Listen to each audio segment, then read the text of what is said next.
Welcome to the Fear and Greed Daily Interview. I'm Sean Aylmer. It's often claimed that data is the new oil, and it's not hard to see why. Just last week, supermarket giant Woolworths took a majority stake in data analytics group Quantium, paying $223 million for effectively a quarter of the business, taking its stake to 75%. In retail in particular, data is crucial for customer insights, knowing what they want, when they want it, and how best to target them. And as more of our lives shift online, there's an ever-increasing amount of data being gathered and used. Paul Hinds is the Managing Director for Asia Pacific at IRI, the world's largest big data company. Paul, welcome to Fear and Greed. Hey, Sean. I've always wanted to ask this. What the hell is big data? So it's a really good question. I'm afraid the reality is it's probably one of those kind of buzzwords that somebody came up with somewhere that nobody remembers and has been latched onto. I would say that in our industry, there's a lot of people that really dislike that term now.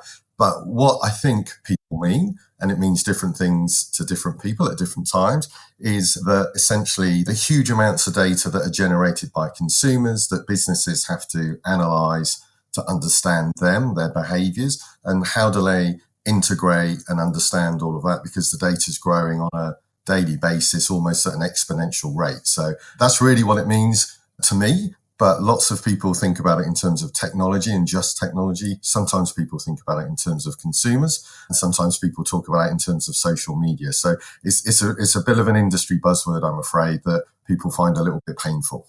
Fair enough. So, Paul, I get the concept of big data now. It's got to come down to small data, surely, so that the retailer or someone using the big data can actually target a person or cohorts. Correct. It does get down to that. And you'll hear lots of businesses talk about that they want to have a one-to-one relationship with their customers. And really what you're referring to is that. How do you disseminate down all of the information about what we do as individuals across a business that may interact with millions and millions of customers, but actually try and understand, well, what's relevant to that individual in terms of their lifestyle, their family, their income, and what their needs are on any given day, which, as you can imagine, is a massive challenge. There's no shortage of data to do that, but how you really get that granular view so you can have an engagement with your customer that delivers value is a real challenge. And of course, as consumers, sometimes we don't want to have a one-to-one relationship with a retailer or a business. We just want to get our product and get on with our lives. So, it's a very complex challenge that businesses face. Okay, so let's start with retail to bring it down to really tangible evidence. Everyone engages with retail. What are the main ways that big retailers gather data about us? Yeah, great question. The answer is there's lots of different ways, and I guess they're increasing. One of the first ways is when you actually transact and purchase a product. So every time you pay for something at the till, that is captured. It's termed point of sale. So the information, what's in your basket, is captured electronically and processed and analysed by every single retailer. When we get to sort of individual level of detail, loyalty programs have traditionally been a mechanism for capturing information. You sign up for them, you give some details about yourself, your age, a little bit about where you live. And then in return for that information, you get offers, traditionally loyalty points. And that's traditionally been a really interesting way to capture information on your customers. And if you look at, Woolworths and Coles, obviously two very successful loyalty programs that have been around for a long time now. You also have debit and credit card information. So your payment data is also captured. When you use apps, obviously, if you connect to Wi-Fi in a store, you share information usually to get the permission to have that Wi-Fi. When you transact on any website, you're leaving a digital footprint. So not just your customer details, but what you purchase as well. And then you've got lots of other ways that information is captured as well. Social media that you interact with as well. So really all of us as individuals leave our own digital footprint, which grows and grows on a daily basis with every time we interact with a business. About 2 years ago, I was talking to one of the very senior managers at Woolworths, which you mentioned. They're obviously very keen on data. And what the person said to me is that it's actually a real benefit for customers, because if they have data on me, they know when I'm buying certain products. When I had young children, I needed nappies. they could send us information when nappies were on sale. That was the example given. And you have that throughout your life. I was unsure whether I was comfortable with that or not, in a sense, that they actually knew that I needed nappies at a certain point in my life and, suddenly football boots at the next point in my life. But that's kind of how they interpreted and sell products to you. I mean, this person's argument was that there was a great advantage to the customer because they were doing the work for the customer. Yeah, and I've probably got a biased opinion, so I would agree with that. The caveat I would apply, of course, is that you've got to get it right if you're going to take that approach. And that is the common approach, right? That there's a value exchange. You share information with me, so therefore I offer you products and services that are relevant and timely to you and hopefully at the right price. That's that value exchange. Where it goes wrong is where you would have all experienced this, when you get given irrelevant offers to, if your children have left home, but you get an offer for nappies. Yeah, school shoes. Yeah, absolutely. So I think consumers are very, very sophisticated today. They understand the value of their personal data. And I think as long as they get that value back, I think that they're comfortable with the fact that they're sharing information. The businesses that are really struggling are the ones where they don't understand their customer in terms of, what are their needs? What is a relevant offer or product that I should be offering them? And that's where you're seeing customers who engage and continue to purchase with businesses are the ones that get that kind of level of service. But it's a real challenge to do that. Amazon's a great example. You go onto your homepage and it tells you, well, what did you look at last time in case you've forgotten?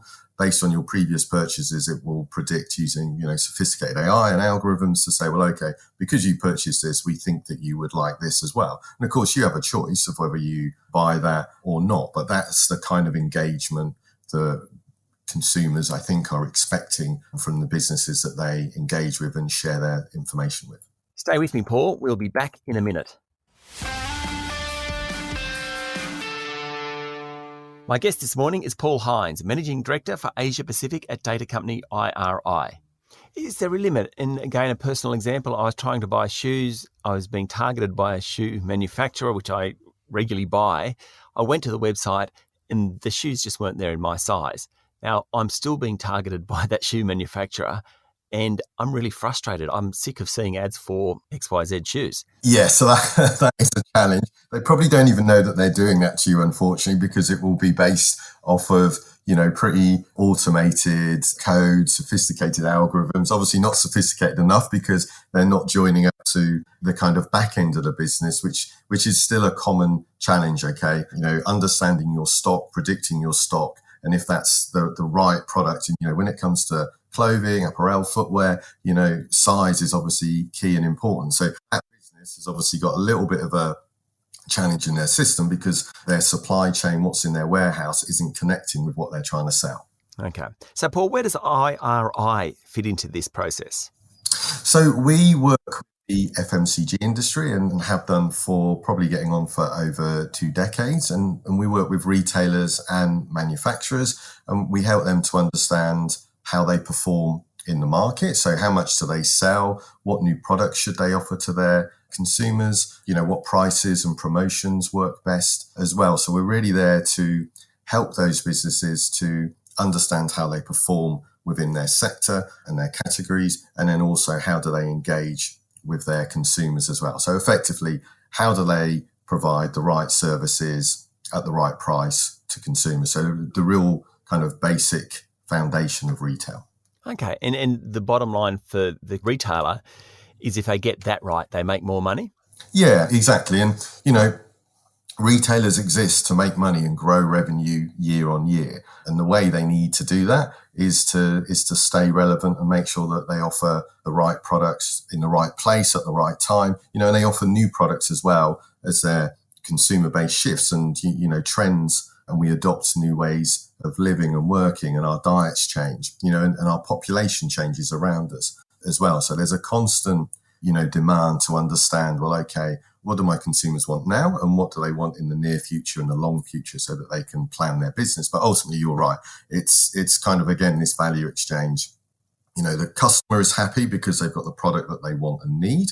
The retailer is happy because they've been able to sell it to them, and the manufacturer is happy because they've been able to work with the retailer to provide that product to them at the right time. So we've been talking about retailers and manufacturers of retail products. What other sectors are big users of consumer data?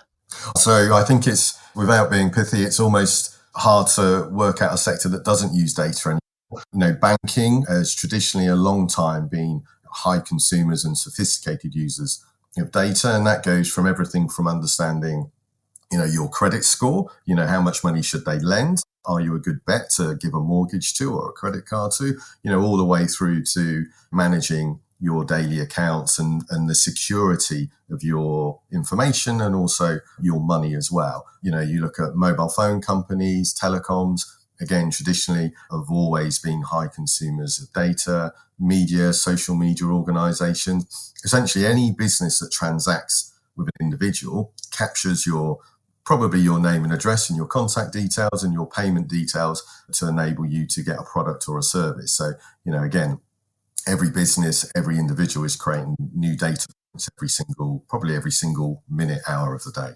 The companies doing it best, are they succeeding in running their businesses better than those that aren't doing it so well?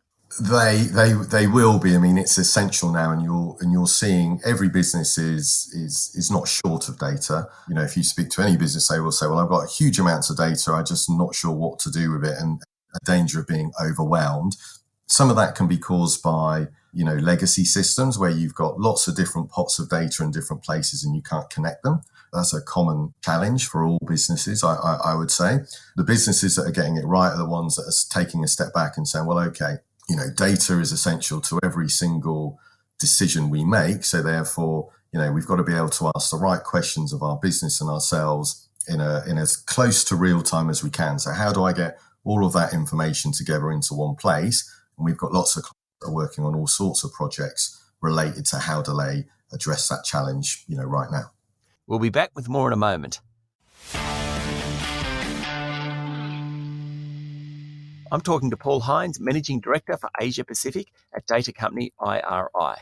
Okay, so I'm on board with data. I think it's a wonderful thing. However, privacy and security concerns do still stick in my mind, and we've seen Facebook and LinkedIn, who have huge amounts of personal data, and I would imagine spend billions of dollars on security. There were dumps of data from those social media sites in recent weeks. How do we address that issue?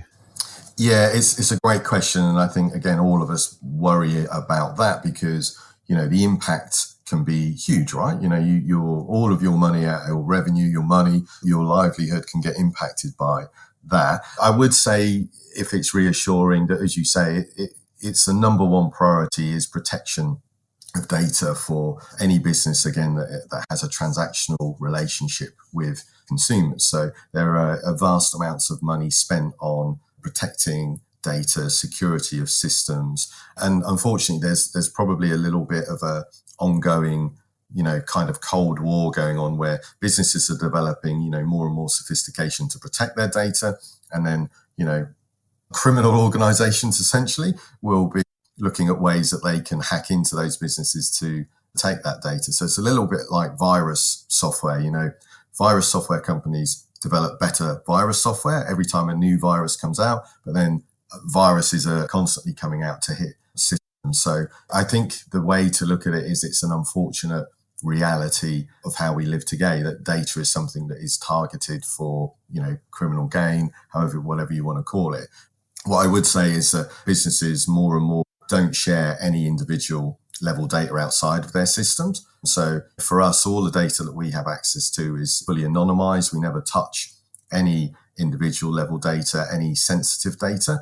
And that's really the way forward now. You keep it within your ecosystem and you don't let any other, even your good partners, you don't let them have access to it. So everything's in lockdown, I would say, is the way forward.